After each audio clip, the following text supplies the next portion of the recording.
Goldilock premium research के founder और chief strategist Gautam Shah साहब हमारे साथ कार्यक्रम में शामिल हो रहे हैं। गौतम सर, बहुत बहुत स्वागत है। Good morning. धन्यवाद हमें समय देने के लिए। सवाल सबसे बड़ा ये कि इस वक्त मार्केट में दोनों तरफ के व्यू बड़े स्ट्रॉन्ग आ रहे हैं सर।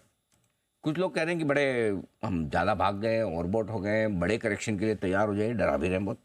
और दूसरी तरफ मार्केट को देखते तो कॉन्फिडेंस आ जाता है, घटते ही नहीं है। तो सर कौन सा माने? Good morning Singh ji. देखिए, जब दो तरह का व्यू रहता है मार्केट में और जिस तरह की बुल मार्केट हमने देखा, इसका मतलब यही है कि अभी यूफोरिया है नहीं। क्योंकि अगर आप पिछले 25-30 सालों की ट्रैक रिकॉर्ड को देखें, markets top out on greed, they never top out on concern और फियर।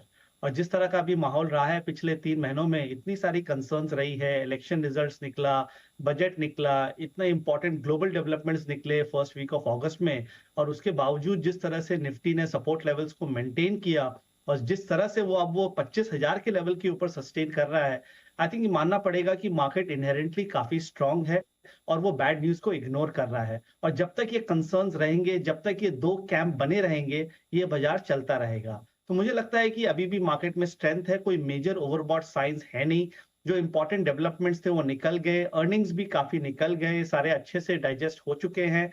और लग रहा है कि जिस तरह से इंडिया विक्स भी अब एकदम क्वाइट हो चुका है, चाहे वो इंडिया विक्स हो या ग्लोबल विक्स हो, तो लग रहा है कि यहाँ से बाजार चलेगा, बट यहाँ से भाग नहीं पाएगा, क्योंकि मार्केट थोड़ा सा एग्जॉस्टेड लग रहा है इस लेवल्स पे। अगर आप पिछले 2-3 दिन का एक्टिविटी देखें तो मार्केट थोड़ा सा क्वाइट सा हो गया है। 25,500-600 में एक इंपॉर्टेंट रेसिस्टेंस है, वहां पर हो सकता है कि एक वहां से एक पुल बैक आ जाए, बट ओवरऑल मार्केट धीरे धीरे it will grind higher. I think that's the key takeaway. और जब तक 24,800 के ऊपर है तब तक ट्रेंड इंटैक्ट है। बट अभी भी इस मार्केट में भी इंडेक्सेस को ज्यादा इंपॉर्टेंस मत दीजिए, क्योंकि परसेंटेज में वो ज्यादा चलेंगे नहीं। सेक्टर्स और थीम्स में रहिए, आई थिंक वहां अच्छी अपॉर्चुनिटी है। हमने काफी अच्छा रोटेशन देखा आईटी को। अगर आप देखिए, फार्मा, मेटल्स, केमिकल्स और एफएमसीजी, ये 5 पॉकेट जो है हमारे फेवरेट्स हैं, और हम अपने सब्सक्राइबर्स को इन्हीं पॉकेट्स में रहने की सलाह दे रहे हैं। ओके, तो ये है आपके लिए राय। बाजार चलेगा, धीमे धीमे चलेगा, स्पीड कम रहेगी। वो हो भी रहा है दीप के रोज है ना। हम सुबह बात भी कर रहे थे कि बढ़ती है, तेजी होती है, लेकिन बहुत ही कम कम वाली होती है। अच्छी बात है। किन लेवल्स के नीचे जब तक न जाए निफ्टी या बैंक निफ्टी, तब तक तेजी के मूड में बना है? तो वो इम्पोर्टेंट लेवल आपके हिसाब से क्या है, जहां से आपको लगता है कि कमजोरी का पहला संकेत देगा या रिवर्सल का संकेत देगा, जो भी, जो जिसे एक तरह से आप ये कहते हैं कि स्टॉप लॉस लेवल होगा? देखिए, जिस तरह से बाजार पिछले 3 महीने में चला है, और क्योंकि ये higher tops and higher bottoms बना रहा है, तो सपोर्ट लेवल क्या धीरे धीरे ऊपर की तरफ जाते गए। और अब जो लेवल आ रहा है वो है 24,800। ज्यादा दूर नहीं है, हम वहां से 500 पॉइंट दूरी है। बट एक पोजिशनल ट्रेडर के लिए जब तक बाजार 24,800 के ऊपर है, तब तक मेरे हिसाब से ट्रेंड सेफ हो। और वैसे भी अगर आप सितंबर का महीने का ट्रैक रिकॉर्ड देखें तो जनरली ये महीना पॉजिटिव रहता है। और क्योंकि मार्केट ने इतने न्यूज फ्लो को डाइजेस्ट करके अगस्त से मार्केट इस महीने में आया है, तो मुझे लग रहा है कि 24,800 सेफ रहेगा। थोड़ा सा रेंज बाउंड एक्टिविटी ज्यादा समझ सकते हैं।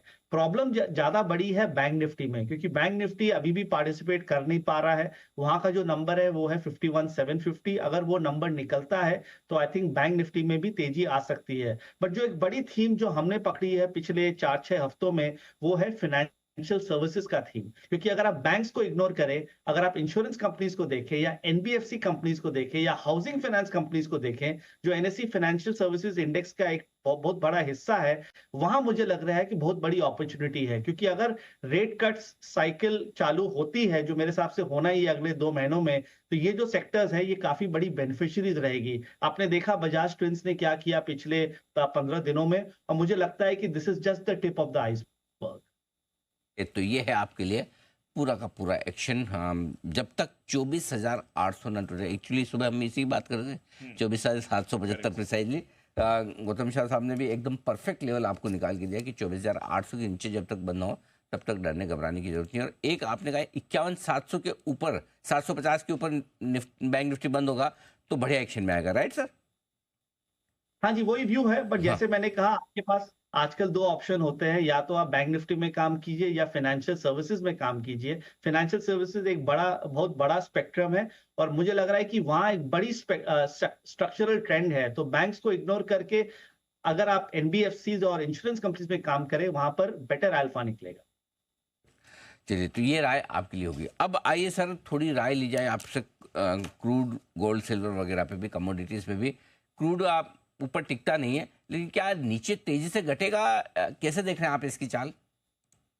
देखिए, क्रूड को अगर आप पिछले 6 महीनों में देखेंगे, नाइमेक्स क्रूड में तो 70 के आसपास सपोर्ट रहा है और 90-95 के आसपास रेजिस्टेंस रहा है। पिछले 6 महीनों में यही $20 की जो रेंज है, ये चलती गई है।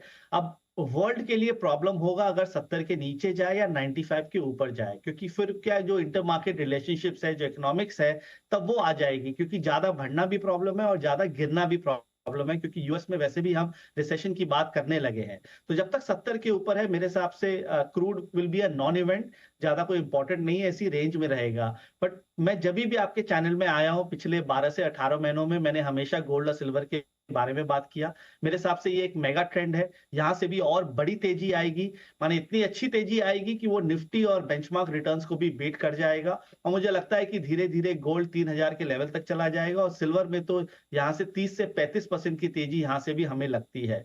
सो सारे फैक्टर्स को अगर आप देखें तो precious metals is one place to be in. अगर आप इक्विटी मार्केट्स में मिड कैप्स और स्मॉल कैप्स में प्रॉफिट बुकिंग कर रहे हैं, तो गोल्ड और सिल्वर में एलोकेशन बढ़ाइए। I think it will be rewarding.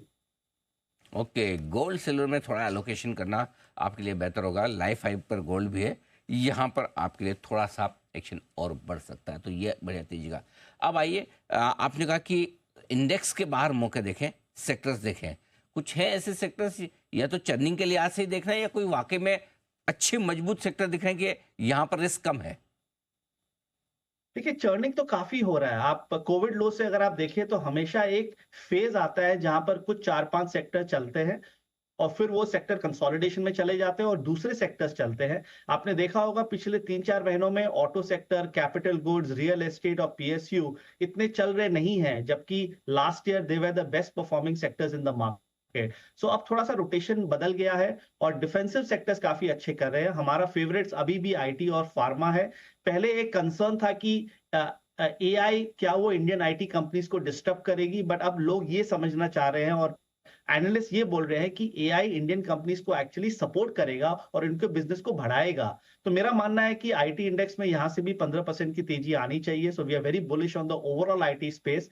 Mid cap IT में थोड़े से हाईली वैल्यूड स्टॉक्स है, तो वहां पर थोड़ा केयरफुल रही है, बट लार्ज कैप आईटी अच्छा लगता है। और फार्मा में तो एक मेगा ट्रेंड है। अगर आप सारे टॉप स्टॉक्स देखें, एल्केम लैब्स, डॉक्टर रेड्डी, सिप्ला, सन फार्मा, काफी अच्छे ट्रेंड्स है, वो यहाँ से चलेंगे।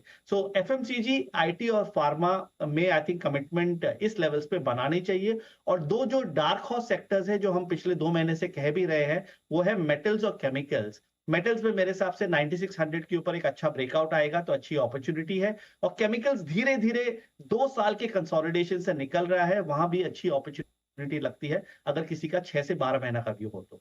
ओके, तो ये है आपके लिए अभी बढ़िया एक्शन के मौके जो गौतम शाह साहब ने आपको बताया। सर, बहुत बहुत धन्यवाद आपका। थैंक यू समय देने के लिए, विस्तार से बाजार पर और डिफरेंट एसेट क्लासेस पर हमारे दर्शकों को अपनी राय देने के लिए। 25,250 के आसपास है निफ्टी, 25 अंक नीचे, और लगभग 100 अंक नीचे सेंसेक्स है। बैंक निफ्टी 75 अंक नीचे, लेकिन मिड कैप स्मॉल कैप शेयरों में अच्छी मजबूती के साथ कारोबार होता दिख रहा है। आज के स्टार हैं डिफेंस शेयर। अब मजगांव डॉक 7% ऊपर 4500 के आसपास पहुंचता हुआ दिख रहा है आज का स्टॉक ऑफ द डे।